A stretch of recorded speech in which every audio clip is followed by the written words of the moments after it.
Hello दोस्तों, खुद वो बदलाव बनिए जो आप इस दुनिया में देखना चाहते हैं। Welcome to let's see create, जहां हम आपके छोटे से छोटे कॉन्सेप्ट को क्रिएट करेंगे एक अलग अंदाज में। तो टुडेज आवर रिक्रिएशन इज, जैसा कि आपको पता है, हमने अपना एक टॉपिक स्टार्ट किया है किसको लेकर, चिनाब नदी को लेकर। देखिए हम अपनी नदियों में कौन कौन सी नदी कवर कर चुके हैं, सतलुज, यमुना, ब्यास, और अब हम कर रहे हैं अपनी चिनाब को कवर। यानी कि हिमाचल प्रदेश में 5 नदियां जो बहती है उसमें से हमने अब अपनी चौथी रिवर को कवर कर रहे हैं। तो देखिए हमने पिछले लेक्चर में क्या किया था, हम पहुंच गए थे कि जो चंद्रा और भागा कहाँ मिली, किस पॉइंट पे मिली, तांडी पॉइंट पे मिली, और उसके बाद उसने क्या बनाई, चंद्रा भागा रिवर बनाई। वहां तक हम अपना पहुंच चुके थे।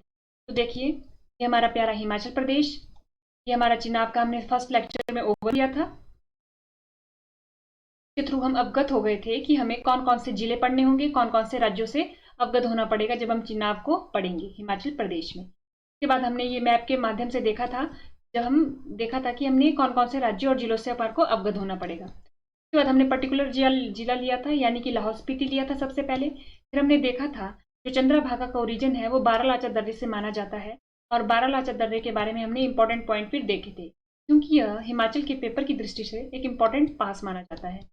फिर हमने ये भी देखा था कि जो लाहौल रीजन है और जो स्पीति रीजन है लाहौल स्पीति के मैप में वो कहाँ पर है, ठीक है। और उसके बाद हमने जाना था कि अगर हम बारालाचा पास को मनाली से लेके लेह तक जाते हैं तो बारालाचा पास के अराउंड होके, मतलब क्रॉस होके जाते हैं। हमने बारालाचा पास की इंपॉर्टेंस इसलिए पड़ी थी। तो हमने ये भी जाना था कि गवर्नमेंट के द्वारा, क्योंकि विंटर में क्या हो जाता है, बर्फ पड़ जाती है। बर्फ पड़ने से क्या हो जाता है, ये जो लाहौल स्पीति के रिमोट एरिया है इनका संपर्क कट हो जाता है पूरे अदर एरिया से हिमाचल प्रदेश। तो इसके लिए क्या सॉल्यूशन निकाला, इसके लिए सॉल्यूशन निकाला गया क्यों ना टनल बनाई जाए। तो टनल बनाई गई, कौन सी टनल, अटल टनल, ठीक है। इस अटल टनल के बनाने की वजह से क्या हो गया, ऑल वेदर कनेक्टिविटी, यानी कोई भी वेदर हो, लाहौल स्पीति के जो रिमोट एरिया है उनका संपर्क हिमाचल प्रदेश के अन्य क्षेत्रों से नहीं कटेगा, ठीक है। उसके बाद हमने जाना था ये शिशु है, ये हमारा केलोंग है, ये हमने सब कुछ जाना कि जब हम बारालाचा पास को मनाली से लेह होके जाएंगे तो हम इन स्थानों को क्रॉस करते चलेंगे। उसके बाद हमने देखा बारालाचा पास के बारे में इंपॉर्टेंट तथ्य। देखिए ये इंपॉर्टेंट तथ्य हैं जो अब तक पेपर में पूछे गए हैं बारालाचा पास से रिलेटेड। हमने इसकी हाइट भी एक इंपॉर्टेंट तथ्य बन जाता है जब हम बारालाचा पास को पढ़ते हैं। अब उसके बाद हमने एक टनल की बात की थी, किस टनल की बात की थी, अटल टनल। देखिए ये हमारी अटल टनल है। अगर हम देखें अटल टनल, नाम क्या है, अटल टनल। और अगर हम देखें ये कितने किलोमीटर की है, 9.02 किलोमीटर की। देखिए इसकी लेंथ एक इंपॉर्टेंट तथ्य है, इंपॉर्टेंट फैक्ट है, क्योंकि जो एचपी के पेपर होते हैं वो कैसे होते हैं, फैक्ट बेस्ड पेपर होते हैं। तो इसलिए ये एक इंपॉर्टेंट फैक्ट है जो पेपर में पूछा गया है। उसके बाद इसको बोला जाता है रोहतांग टनल, रोहतांग टनल भी बोला जाता है। देखिए कंफ्यूजन नहीं करना है हमारे को क्रिएट किसके बीच में, रोहतांग टनल और रोहतांग पास के बीच में, रोहतांग पास और रोहतांग टनल, ठीक है। रोहतांग पास में क्या होता था कि विंटर में रोहतांग पास बंद होने की वजह से आवाजाही बंद हो जाती थी लाहौल एरिया की तरफ या स्पीति एरिया की तरफ को, कुल्लू मनाली से, मतलब rest of the Himachal Pradesh. तो उसके लिए क्या बनाई गई, टनल बनाई गई जिसका नाम दिया गया रोहतांग टनल या अटल टनल। उसके बाद अदर इंपॉर्टेंट पॉइंट्स देखते हैं हम। लॉन्गेस्ट टनल है अबव 10,000 फीट। ये हमने उस दिन भी देखा था कि वर्ल्ड की, एक ऐसी हमारी वर्ल्ड की एकमात्र ऐसी टनल है जो 10,000 फीट की ऊंचाई से अधिक पर बनी हुई है। और अगर मीटर में देखें तो 3048 मीटर इन द वर्ल्ड। उसके बाद हम देखेंगे कि टनल की हाइट है कितनी, यानी कि आपको इस लाइन से ये तो क्लियर हो गया कि 10,000 फीट से ऊपर है, यानी कितनी है, तो 10,171 फीट। और अगर मीटर में देखें तो 3100 मीटर रोहतांग पास। और अगर रोहतांग पास की हाइट देखें तो 3,978 मीटर, यानी कि 13,051 फीट। यानी कि रोहतांग पास ज्यादा ऊंचा है द टनल की हाइट से, ठीक है। इनॉग्रेशन देखिए कि पीएम मोदी जी ने कब इसका इनॉग्रेट किया, 2 अक्टूबर 2020 को। लोकेशन देखें हम तो पीर पंजाल रेंज में इसकी लोकेशन है। इसकी वजह से क्या हो गया, रिड्यूस हो गया डिस्टेंस किसके बीच में, मनाली टू लेह के बीच में। मनाली सरचू रोड देखिए हमारा, अगर आप सरचू को लोकेशन से अवगत होंगे तो आपको याद रखने में ज्यादा आसानी होगी। देखिए हमारा सरचू कहीं इधर है, मनाली हमारा इधर है, तो मनाली से सरचू के बीच का डिस्टेंस, यहाँ से रास्ता कट गया तो 42 किलोमीटर कम हो गया। यानी कि इस जर्नी में हमारे को मान लीजिए कितने भी टाइम लगता होगा, अगर हम इस यहाँ से जाएंगे तो हमारे को 4 से 5 घंटे कम लगेंगे, ठीक है। अब देखिए एक और बात है कि ये जो टनल है इसको बनाया कौन गया है, बनाया किसके द्वारा गया है, BRO, बॉर्डर रोड ऑर्गेनाइजेशन के द्वारा। इसके द्वारा बनाया गया BRO, बॉर्डर रोड ऑर्गेनाइजेशन। और ये जो जितने भी इंफॉर्मेशन है ये इनकी ऑफिशियल साइट पे लिखी गई है, किसकी, BRO की, बॉर्डर रोड ऑर्गेनाइजेशन की ऑफिशियल साइट पे आपको ये सारी की सारी इंफॉर्मेशन मिल जाएगी। ठीक है, अब उसके बाद हमने और क्या पढ़ा था, ये हमारे इंपॉर्टेंट पॉइंट कुछ उस दिन रह गए थे, तो ये आज हमने कवर कर लिए। अब उसके बाद हमने पढ़ा था, लाहौल हमारा कंप्लीट हो गया था पूरा, लाहौल स्पीति। ये हमारी भागा रिवर आई, ये हमारी चंद्रा रिवर आई, बड़ा शिगड़ी ग्लेशियर जो इसको पानी देता है। उसके बाद ये मिले हमारे तांडी में। तांडी के बारे में हमने दो महत्वपूर्ण तथ्य पढ़े थे जो अक्सर पेपरों में पूछे गए हैं। यहाँ पर सूर्य के बेटे की और चंद्रमा के बेटे की शादी हुई थी, ऐसा माना जाता है।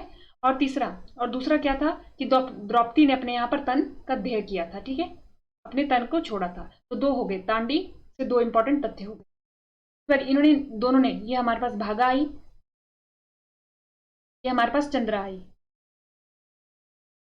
और ये दोनों मिलके क्या बनाएगी, चंद्रा भागा। चंद्रा भागा, चंद्रभागा। और वैदिक में इसका नाम क्या है चंद्रभागा का, असीकनी, और संस्कृत में चंद्रभागा। और इसको चिनाब भी बुलाते हैं। तो चंद्रभागा के या चिनाब के या असीकनी के तीन नाम आपको याद रखने हैं, चिनाब, असीकनी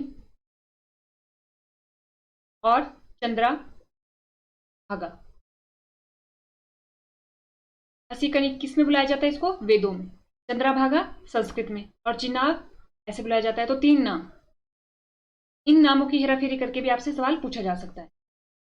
अब उसके बाद देखिए, अब हम यहाँ तक पहुंच चुके थे कि हमने फिर से बड़े मैप को बड़ा करके देख लिया था कि ये सूरजताल लेक है। इस लेक से ओरिजिन होता है किसका, भागा रिवर का। ये चंद्रताल लेक है, तो पानी देता है बड़ा शिगड़ी ग्लेशियर। हम बड़ा शिगड़ी ग्लेशियर की बात करते हैं तो इसका ये लार्जेस्ट ग्लेशियर है हमारे हिमाचल प्रदेश का, largest glacier of Himachal Pradesh. सबसे पहला पॉइंट। नंबर 2, 3 किलोमीटर वाइड है ये, और इसकी लेंथ देखेंगे तो 25 किलोमीटर की है। ये 2 पॉइंट आ गए, 3 किलोमीटर वाइड एंड 25 किलोमीटर की क्या है, लेंथ है, लॉन्ग। चौड़ा 3 किलोमीटर है और 25 किलोमीटर लेंथ है। ठीक है, और उसके बाद 1936 में इसकी वजह से चंद्रा रिवर में क्या आ गया था, फ्लड आ गया था, और उसकी वजह से क्या हो गया था, यहाँ पर तबाही हुई थी। और एक और बात कि जो हिंग सॉन्ग है, इन्होंने चंद्रताल लेक को क्या बोला गया है, लोहित्य सरोवर, लोहित्य सरोवर। तो ये वाला पॉइंट पूछा जाता है आपको, ऑप्शन में क्या दे दिया जाएगा कि Surajtal is called as लोहित्य Sarovar bye हिंग सॉन्ग। तो ये नहीं होगा option, Chandratal is called लोहित्य Sarovar bye हिंग सॉन्ग। ठीक है, ये बात हो गई। अब सारा का सारा कर दिया। अब उसके बाद यहाँ क्या है, लाहौल स्पीति हमने कवर कर लिया था। अब हम क्या करेंगे, अब हम देखेंगे कि लाहौल स्पीति के बाद ये कहाँ जा रही है, हमारी चंबा में जा रही है। तो देखिए, ये चंबा का एरिया हो गया। और इस एरिया की बात करें चंबा की, तो ये पांगी वाला एरिया है, पांगी। और उसके बाद एक और इम्पोर्टेंट तथ्य जो हमारा पीछे रह गया बताना, वो ये है कि भागा वैली को, रिवर के साइड में जो भागा वैली है उसको बोला जाता है हमारा गारा। क्या बोला जाता है, गारा। अन्य नाम क्या है, गारा। और इसको बोला जाता है चंद्रा को रंगोली वैली, रंगोली वैली। तो दो नाम पूछे जाते हैं कि Bhaga, also called as Gara valley, Gara valley, and Chandra also called as Rangoli valley, Rangoli. ये वाले भी इंपॉर्टेंट पॉइंट है, जब वैली का चैप्टर होगा उसमें भी ये आता है, लेकिन अब अगर हम रिवर पढ़ रहे हैं तो इसके साथ साथ भी इस पॉइंट को कवर करना बेहतर है। ठीक है, अब देखिए, ये हमारा हमने क्या पढ़ा, चंबा में पढ़ा, लेकिन हम देखेंगे कि लाहौल स्पीति में इसकी एक ट्रिब्यूटरी है, इसको बोला जाता है मियार, मियार खड्ड, मियार खड्ड। ठीक है, तो हमने पढ़ा ये मियार खड्ड है, ये यहाँ पर मिलती है उदयपुर में। कहाँ पर, उदयपुर। उदयपुर में मिली हमारे पास चंद्रभागा नदी में कौन सी खड्ड, मियार खड्ड। अगर अब आपसे एक सवाल पूछा जाए कि उदयपुर कौन सी नदी के किनारे सिचुएटेड है, और ऑप्शन में दे दिया जाए सतलुज, व्यास, यमुना, चिनाब, तो ऑप्शन में हमारा टिक होगा चिनाब पे, क्योंकि हम मैप में यहाँ पर क्या देख रहे हैं कि Udaipur is situated the bank of Chenab river. ठीक है, और इस तरफ को यहाँ पर है त्रिलोकीनाथ टेम्पल। ये भी आपको तथ्य पता होना चाहिए कि त्रिलोकीनाथ टेम्पल उदयपुर के और चिनाब नदी के किस तरफ को है। ठीक है, अब उसके बाद ये मियार खड्ड हो गई, यहाँ पर ये चंबा की भूमि में एंटर कर रही है। तो इस पॉइंट का भी पता होना चाहिए हमारे को कि चंबा की भूमि में यह कौन से पॉइंट से एंटर करती है। तो ये नाम है भुजिंड, भुजिंड। ठीक है, तो दो चीजें होगी हमारे को, मियारखंड, भुजिंड। और मियारखंड कहाँ मिल रही है चिनाब में? उदयपुर में। और भुजिंड, भुजिंड क्यों पढ़ना है हमारे को? क्योंकि यहाँ से जो चिनाब है हमारी वो चंबा में एंटर कर रही है। उसके बाद ये वाली हमारे पास चंबा में दो सहायक नदियां हैं या खड्डे हैं, किसकी? चिनाब की। बस दो ही सहायक नदियां हैं, खड्डे हैं, तो ये हमारी सांच, सांच, और दूसरी आ गई हमारे पास तवी। तो दो हो गई हमारे पास, सांच और तवी। के बाद यहाँ पर ये संसारी नाला में कहाँ पर एंटर हो रही है? देखिए आपको दिख रहा होगा जम्मू कश्मीर। और जम्मू कश्मीर की भी अगर हम पर्टिकुलर देखें तो पौधर वैली। कौन सी वैली? पौधर वैली। ठीक है, तो हमारे पास अब तक हमने क्या पढ़ा? अब हमारी पूरी की पूरी चिनाब कवर हो चुकी है। हमने पढ़ा कि ये बारालाचा पास से निकलती है, जो हमारी भागा रिवर है वो हमारी सूरजताल से निकलती है, और जो चंद्रा रिवर है वो हमारी चंद्रताल से निकलती है। दोनों आपस में तांडी में मिले। तांडी में मिलने के बाद उन्होंने चंद्रभागा नदी का निर्माण करवाया। उसके बाद जो मियार खड्ड है वो उदयपुर में चिनाब में मिली जाके, यानी कि चंद्रभागा में मिली। और ये सब कुछ हो रहा है लाहौल स्पीति में। अब उसके बाद हम चंबा की भूमि में एंटर किए, कहाँ से? भुजिंड नामक स्थान से। भुजिंड नामक स्थान से जब हम चंबा की भूमि में एंटर किए तो चंबा में चिनाब की दो महत्वपूर्ण सहायक नदी है, एक है हमारी सांच और दूसरी है हमारी तवी। उसके बाद यह संसारी नाला में जम्मू कश्मीर में एंटर हो जाती है, जम्मू कश्मीर की भी पौधर वैली। तो ये हमारी पूरी की पूरी चिनाब की एक जर्नी थी। और उसके बाद अब कुछ इंपॉर्टेंट पॉइंट रह जाते हैं जिसके बारे में हमारे को पता। तो देखिए हमने क्या बोला, यहाँ पर एक सांच जगह है, और ये जो इसका खड्डा है इसका नाम है सैचू नाला। सैचू नाला,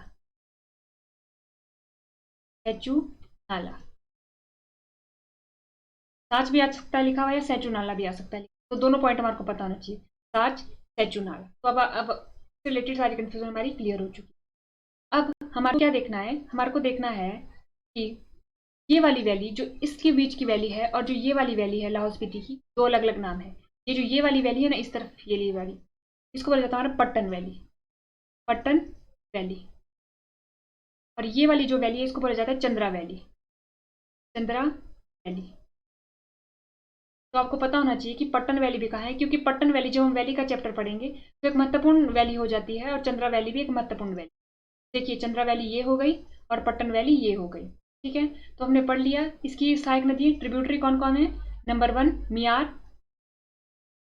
कहाँ मिलती है? उदयपुर में। नंबर 2 सैंचू नाला, सांच। नंबर 3 तवी। ये होगी हमारी तीनों, ये दोनों हमारी चंबा में और ये हमारी लाहौल एंड स्पीति में। ठीक है, तो आज हमने क्या किया? आज हमने किया अपनी चिनाब का पूरा सफर। और अब कुछ हम क्या करेंगे? अब कल करेंगे हम इससे जुड़े हुए सवाल एंड जवाब, जो मेंस और प्री के लिए इंपॉर्टेंट है। तो आज के लेक्चर में इतना ही। थैंक यू एंड देखते रहिए लेट्स रिक्रिएट।